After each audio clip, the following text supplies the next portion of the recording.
You are listening to Mining Stock Education, where you'll learn from the top leaders in the natural resource sector and uncover quality mining investment opportunities. I'm Bill Powers. It's Mining Stock Education. Thanks for tuning in. And in today's show, I'm going to talk about finding a mentor, becoming a mentor, and some dynamics in regards to the mentor-mentee relationship. I've gotten emails over the years from listeners asking about how to find a mentor. They listen to a show like this and they're just on their own engaging in this idea of mining stocks and resource investing, and they're lacking in relationships, and they're lacking in a relationship with somebody that knows a whole lot more than they do in regards to this. And so they sense that void, and I've got a couple emails where they're like, how do I go about getting a mentor? I've received emails that explicitly ask for mentorship.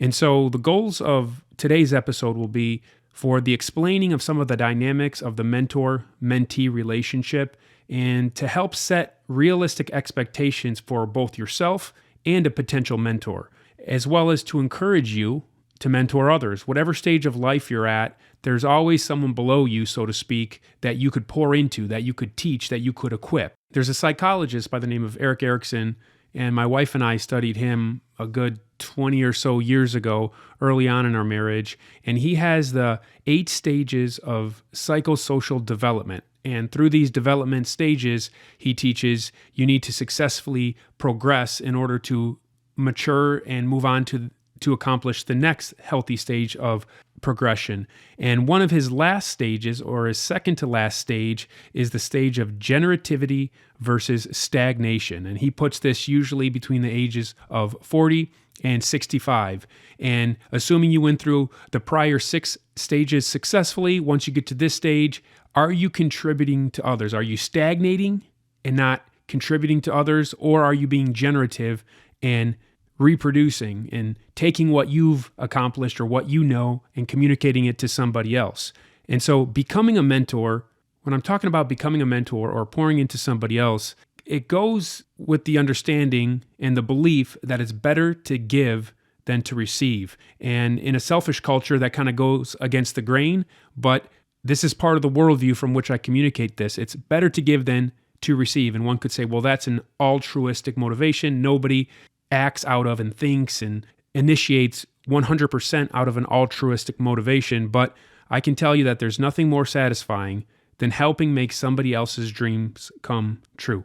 And that's the true motive, or the purest motive, of somebody, a mentor, that would want to contribute to somebody else's life. Now, when you think about a mentor and you're in pursuit of one, if you're the mentee in pursuit of a mentor, you have to understand the psychology of a mentor, or most mentors, those that I've at least encountered and had as my mentor. They're looking for a return on investment, ROI. So even when you have an altruistic motivation, you're looking for a return on your invested time, on your invested effort. Who wants to simply be the hamster on the hamster wheel, even through beneficial good deeds, to where it produces nothing? If you're going to invest your time and your effort, you're going to want to see that multiplied. You're going to want to see that received and put into use. So remember this, even if you encounter somebody with an altruistic motivation, they're looking for a return on their invested time.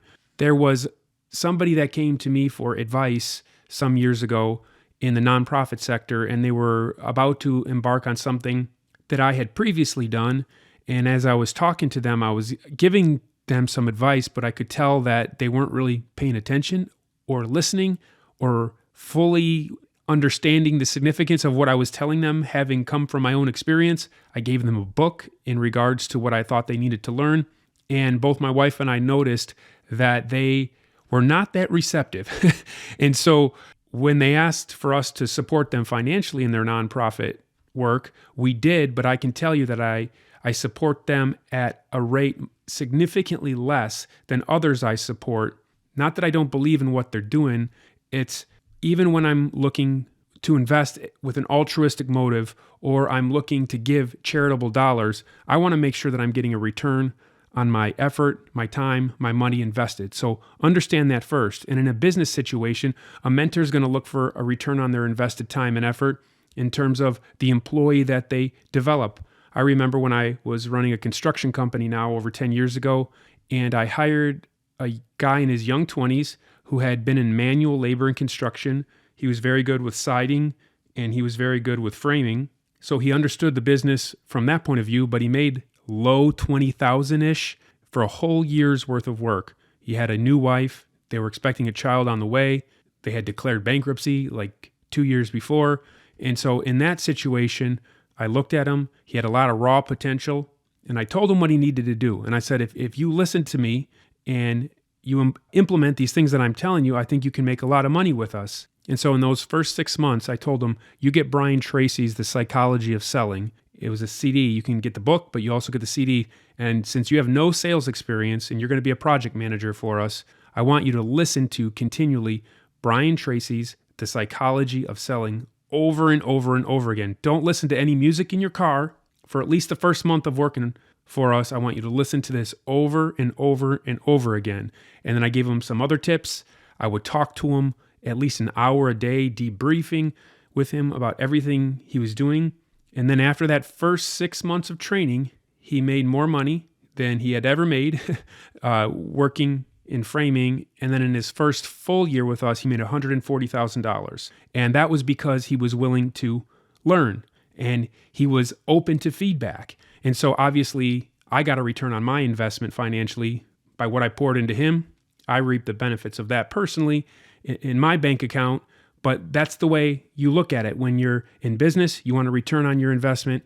If you have altruistic motivations, you still want a return on your investment. So that brings us to the self-assessment. If you're looking for a mentor, you got to ask yourself, are you fit? This is what one of my mentors taught me a while ago.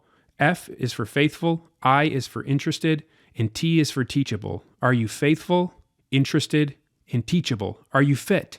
Are you investable? Are you worth the time of the mentor? Do you have a good attitude? Are you committed? Will you sacrifice if you're challenged? Can you be corrected? Are you humble? I had a mentor once, and it was more of a formal relationship. And I remember we would meet together once a month.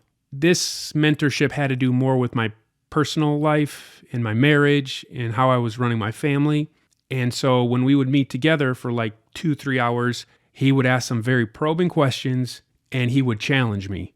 And I remember one time when I was like just exhausted and had some stresses and anxieties I was dealing with. And then he was pouring it on, challenging me on some things that I needed to change in my life. And I can tell you at that moment, I was about like being pushed to the edge just that particular day. And then I could tell he perceived it and he backed off and he said, okay, that'll be good enough for today. All of us can only take so much. But I'm bringing that up to say this, that a good mentor is going to push you. A good mentor is going to be saying, are you receptive? Are you worth their time? So if you're looking for somebody to pour into you, you have to ask yourself, are you fit? Are you faithful, interested, and teachable? And if you want to receive something from somebody, my philosophy is that, people say, become the change you want to see, right? Well, if you want a mentor, who are you mentoring? Who are you sowing into? If you're at level 6 in something, well, you want to be mentored by an 8, a 9, or a 10, well, go find a 2, a 3, or a 4 and help teach them what you know so that they can become a 6 as you endeavor to become an 8 and then a 9 and then a 10. So sow into others what you want to reap in your life as well. But have realistic expectations when it comes to mentorship, because unmet expectations yield offenses and result in disappointments. And so you have to expect something realistic from this potential relationship. Don't expect something from a mentor that they're not offering. I've received emails from people that ask me to mentor them in terms of reading company financials. And recently, one of my responses was like, I'm not even your guy for that. That's not, number one, that's not what I'm offering. And number two, I'm far from an expert in that. There's people that teach only this. In fact, as I said, when I responded, I said, listen, when I had to learn about the discounted cash flow method and the time value of money, I said, I watched so many videos on YouTube because there's people just doing great whiteboard teachings for free you can watch on YouTube. And then I took some paid for online courses on how to read financial statements. And I'm no expert by any means, but the point is I went to the person that was an expert in those things and got what I needed from them. So, but don't expect something from a mentor if that's not what they're offering or that's not what their area of expertise is. And realize no one person will give you everything that you need. And someone could be an expert in some area in which you want to emulate them, but there could be other areas of their life where perhaps there's some quirks or some other issues where you don't want to follow them. So just know what you want from the person that you're seeking out as a mentor, and you can receive in that area. And mentorship is seasonal. It may not be a lifelong thing. It may be a 6-month thing. It could be a 6-year thing. I remember mentors I had in my marriage when I was seeking out marriage mentors. And over the years, when I got to a place, I no longer looked to that person for mentorship. I never disrespected them or minimized their contribution to my life, but it was just a season to where when you're fully matured, not that I'm perfect by any means, but when you reach a certain level of proficiency or experience, that you can grow out of that stage of mentorship. And mentorship doesn't have to be formal. It could be organic. And so I've been in both organic and formal mentorship, mentee relationships. Realize this too. When you see something in a mentor or someone that you want to pursue for a relationship because you want to learn of them, you have to realize that leaders have different circles of influence and intimacy. Now, if you look at the leadership model of Jesus when you study the New Testament, you'll see that he interacted with the crowds. He'd sit down on the side of a mountain and he would teach to thousands upon thousands of people. Then he had the 70, where you read passages to where when he wanted to send people out with his message and in his mission, he sent out 70. And then he had the 12 disciples that were with him all the time. And then of the 12, there were 3, Peter, James, and John, that were closer to him that he would take into certain more intimate experiences that the other 12 didn't even get to experience. So understand that whereas the thousands and the 70 and the 12 and then the 3 all had interactions with Jesus, there was some that had closer interactions. And so you have to understand where you are in that circle of influence or intimacy with a specific mentor that you may be seeking out. And you have to be content with where you are, right? Because if they're letting you into their life, don't expect to be one of the 3, the closest that gets the best of everything and gets to see the man when all of his guards are down in settings nobody else has seen. That may not be what's in store for you, but if you're just part of the 70, just be grateful for that and learn what you can in that setting. And how do you get around potential mentors, right? I told you I've gotten emails, people saying, how do I get a mentor? How can I get in a relationship from somebody more experienced than I can learn of? Well, get up off the couch and move. Get up and move. A car needs to be moving to change direction. Otherwise, it's going to be dry steering to no avail. Attend conferences. Go to the events. Go to the places that have the experts, that have the people that could potentially be a relationship that could be of benefit to you. Begin to rub shoulders with people who have the success that you desire. And then from there, something organic could emerge. And it doesn't have to be formal. It could just be organic. And if you're interacting and it comes across like you're fit, you're faithful, interested, teachable, that's going to be what a mentor, somebody that's looking to sow into somebody else, that's what they're going to be. That's what they're going to notice. It could open up a business opportunity to where they say, I'm going to mentor you because you could come work for me for a season. You listen to people like Jayant Bhandari of Anarcho Capital, who's been on the show. My friend Brian Lenny interviewed him within the last 6 months on the show. And the way he got into the business is he had mentors of Rick Rule, and then he had a mentor of Frank Holmes with US Global. And so those were his mentors. And now he's a self-directed investor in the resource space, and he's an advisor. And when you listen to his testimony, he talks about the mentors. If you listen to Rick Rule when he was younger, he talks about some very wealthy, influential, knowledgeable men that helped him get to where he was. And so anybody that's anybody, if they're honest, none of us are a one-man show. We didn't make it on our own.